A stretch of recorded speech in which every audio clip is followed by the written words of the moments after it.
I fell in love with this guy. He told me he loved me. He gave me his heart. That's the only promises I had. I fell in love with my first black guy in East Point. First coffee? That'll be fine. Thank you. I was working at Checker Cab Company when I moved to East Point to live with my sister, and I met him over a friend of mine's house when I was smoking marijuana. That's when I was introduced to crack cocaine. It was a nice speed high, like a train ride. I don't know, he was a well-dressed guy. I thought he had a lot of money. He showed me a lot of affection. I thought he was going to give me everything. He gave me nothing but promises that were broken. Then one night we went to rent a motel room. That's when he gave me a cute little outfit to stand in the parking lot with to draw Trick's attentions. I made $400 in an hour. I thought it was everything, but he got all the money. He threatened me a lot, but the last time he did, I grabbed both his wrists and I told him it's over. I can't deal with it no more because when I found that his girlfriend, she used to try to beat my ass all the time. I couldn't deal with it. I thought I was the only female, and I wasn't, and it hurt. She was an alcoholic. She was very loud, very obnoxious, and very controlling. She used to try to either shoot or stab him every day.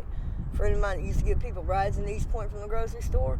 I used to find all kind of knife cuts on his ceiling interior and in the seats where she would be trying to jump in on him when he would be riding with another guy or another girl. It was crap. I'm 38 years old.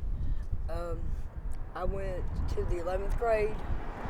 I have 11th grade education with rehab technology, programming computers.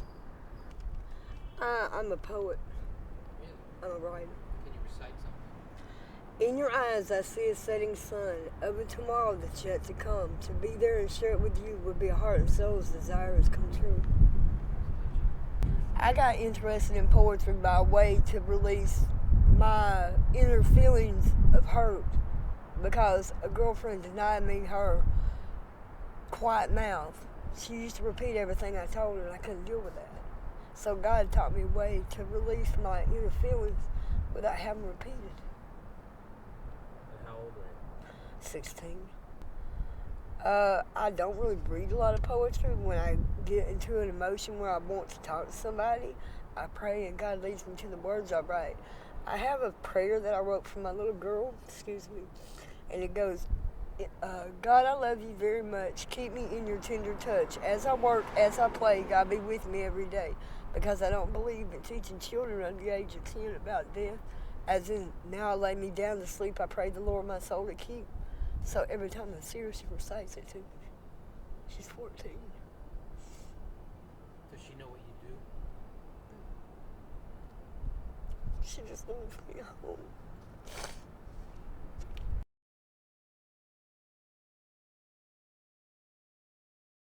I used to live in Daytona Beach, Florida. My father raped me when I was about 10, 11, and I took off when I was 12. Everything I make goes to drugs, except I pay my own rent now, and I don't do so many drugs anymore.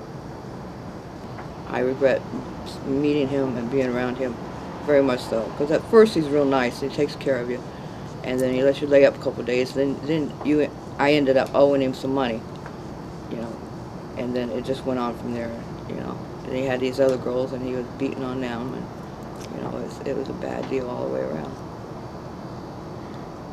Art lets you escape, you know what I mean? You can get into a portrait or something on your mind, and whether it comes out good or not, it doesn't matter. You escape from reality and you get into your work. That's what I like about it. I write too, but I end up tearing everything up, so. I paint portraits and things like that. Yeah, I sold one once, about 4 years ago.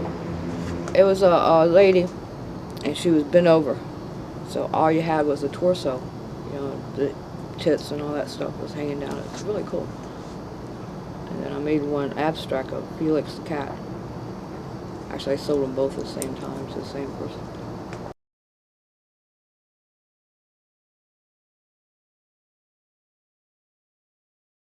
I finished high school. I got 2 years of college. I quit. I got married and had a child. I had a very abusive husband. So I stayed married to him about 8 years. On and off, leave, go back, leave, go back. I knew him for about a year. Never knew he did cocaine. He introduced cocaine to me. We were supposed to get married, everything. This after the divorce of my child's father. And he used to shoot up cocaine. And he wanted me to try it one day. Was having problems or something, I can't remember exactly, but he said, come on, try this. And he did it, and I fell, slept on the floor. Just literally fell. And I thought I was going to die for real. So about a 6-month period, I shot cocaine, powder. I was working for a good company, Kemper Insurance Company, making good money, had my own place and everything, had my kids, but it took all that from me. My mom and dad got my custody of my kids, and he ended up just using me, really, to get the cocaine. I mean, because I started supplying his habit, just what was mine. And then, instead of going back to the needle, I started smoking crack cocaine. Because I couldn't do that to myself. I couldn't hit myself. Compared to shooting up, crack is totally different. Shooting up is like, it lasts longer. Crack is like, and it's gone. You gotta keep on hitting it to keep getting there. I came down here originally for a rehab and ended up leaving 2 weeks later. Ended up on Moreland Avenue over there at a hotel and stayed there. Got to know everybody around there, the drug dealers, everybody. Now, I didn't know how to prostitute. I didn't know what to do, what to charge, or nothing. And this girl named Nikki, she's no longer over there now, but she told me more or less the ropes or whatever I want to charge, and that's how it started. She's a white female. She'd been prostituting since she was 12. She didn't smoke crack. She went on drugs. That's just the way she knew her make her living. And but she was with men that sold drugs, and she'd give all her money to them. I didn't understand that part, but. She's real young, real pretty girl.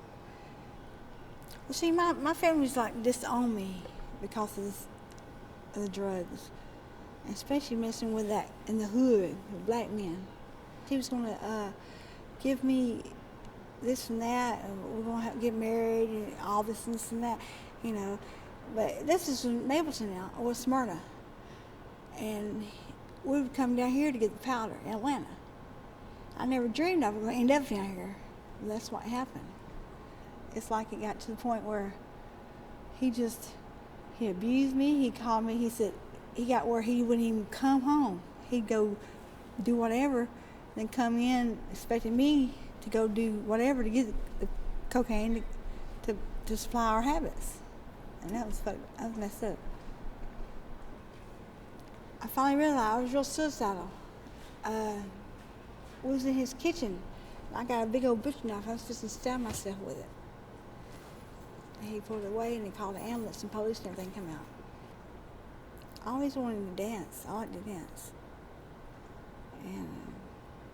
But I was always told I wasn't no good growing up by my mother.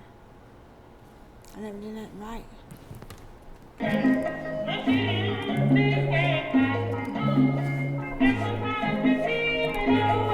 Ain't working?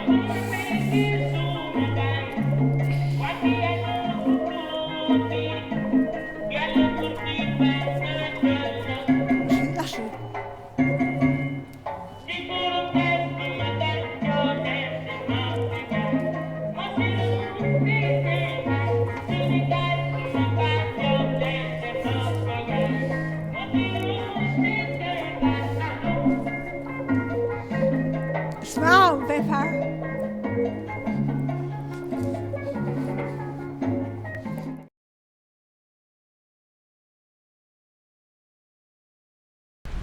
I'm originally from Fayetteville, Georgia, and level of education, I completed high school.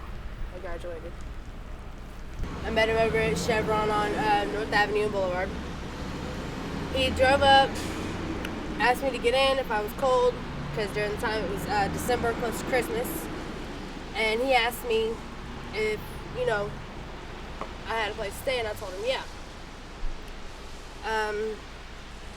He came on to me as a trick, a date. And so he invited me out to eat, offered me $20 for my time, and I agreed to that. He said there was going to be no sex, no nothing, and there wasn't. So we rode around. He told me he'd be back, gave me his number. 3 days later, I saw him again on Ponce de Leon, right in front of the Ponce de Leon Hotel. And I told him that I'd work for him. He bought me my own phone, Metro PCS. He took me shopping, spent about, I think it was roughly about $400 clothes, shoes, makeup, and all that stuff, jewelry. He had got me a hotel room for a week, and in return, what he wanted was, he wanted me to do what he said, bring him all the money, and anytime he came, he wanted me to give him free sex and free head. I was with him for roughly 2 weeks, and it was too chaotic. So he ended up pulling out a gun, and it scared the hell out of me. In the past, I was very active in sports like soccer, volleyball. I was 9th through 10th grade, as well as part of 11th grade. I was in JROTC, did unarmed drill team, and I was expert on my rifle squad. I love to travel. I traveled around a lot with my dad, who's military. Those are based art, singing, all those things are stuff that I really miss. How do you feel about art? Are you into art? I love art. Can you talk about what you love about it? It expresses feelings. Just say art. Okay, well, art expresses inner feelings that majority of the time words are not able to express. So that's my main interest, is you can pick out a lot by person when you look at the art. Every day I get looks from, majority of them are white people. They give me looks such as, skank and stuff like that. I've had people in the past ask me why I hang around this area. It's nothing but a bunch of druggy, black people, which is not true in a way. I just get looked down upon, get treated with a lot of disrespect from people who come from the same class that I did. You should never judge a book by its cover, and that's what a lot of people do out here. It's very stereotypical, but it's a way of life.